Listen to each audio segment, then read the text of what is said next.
Hey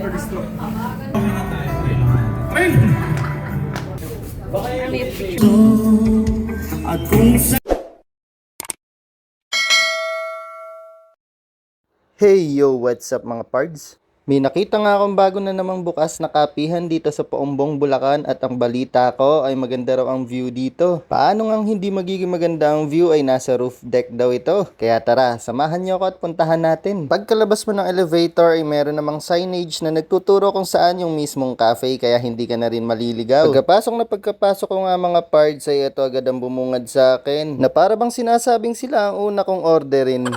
Hindi ko nga mapigilan mga pards ang hindi mamangha sa ganda ng lugar na to. Sino ba naman kasi ang mag-aakala na sa Paumbong, Bulacan nyo lang makikita ang cafe na to? Yung umorder ka lang ng kape pero feeling mo mas mahal pa yung binayaran mo dahil dito sa ganda ng view. Sobrang dami nga rin pala ng variety ng drinks na pwede nyong pagpilian. Hindi na nga natin patatagalin at eto sisimulan ko ng kumain. Spicy tuna carbonara nga pala itong kinain ko at isa to sa mga maire-recommend ko sa inyo kapag pumasyal kayo dito. Bukod nga sa napakadami na ng serving ay may kasama na rin tong bread on the side kaya for me ay sulit na rin to for its price. Ang sunod ko namang tinikman mga pards ay ang kanilang Sikad Spicy Buffalo Wings. Kung mahina naman mga pards ang tolerance mo sa spicy, hindi ko i-recommend na i-try nyo to dahil sobrang tindi talaga ng anghang niya. Pangalan pa lang, Sikad Spicy Buffalo Wings. Talaga sumisikad yung anghang niya. Pero kung ikaw naman ay mahilig sa spicy foods, I'm sure magugustuhan mo to. Natatawa nga ako dito mga pards dahil hindi ko pa to nauubos. Tingnan nyo ang naging reaction ko.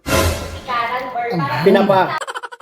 Aminado naman ako mga pards, mahilig talaga ako sa maanghang pero hindi ko talaga kaya yung isang to. Ayan, at napakain na lang talaga ako ng waffle para naman kahit papaano mawala yung anghang na naiiwan sa dila ko mga pards. And speaking of waffles, isa talaga to mga pards ang pinakamasarap na waffles na natikman ko, walang halong eme. Kaya naman ire-recommend ko talaga sa inyo to, promise. At syempre mga pards, sigurado ako may magtatanong dyan kung ano pa yung ibang mga pagkain na ino-offer ng cafe na to. Kaya eto na, huwag na kayong maghanap.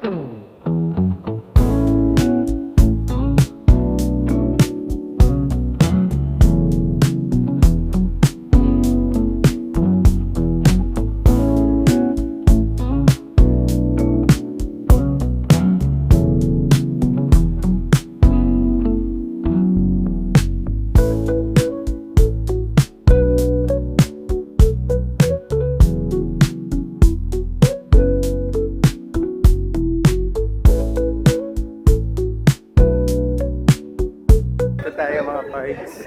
Tingnan natin yung 360 degree nila. Ito ang pinagmamalaki ng Cafe Evita. Yung location nga pala mga pards ng cafe na to ay katabi lang ng Pure Gold Paumbong.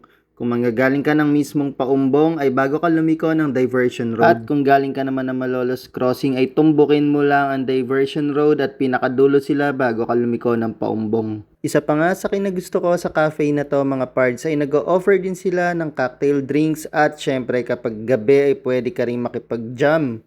Kita nyo naman itong mga kasamahan ko, talaga namang hindi papakabog at ito todo nila yan.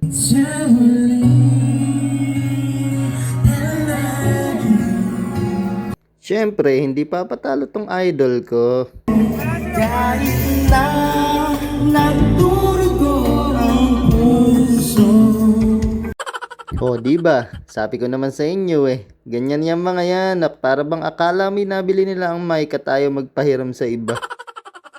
So ano pang hinihintay nyo mga pards? Kung nagustuhan nyo nga mga napanood nyo dito sa vlog na to ay pumasyal na kayo dito sa Cafe Evita. Oh, so paano? Yun lang.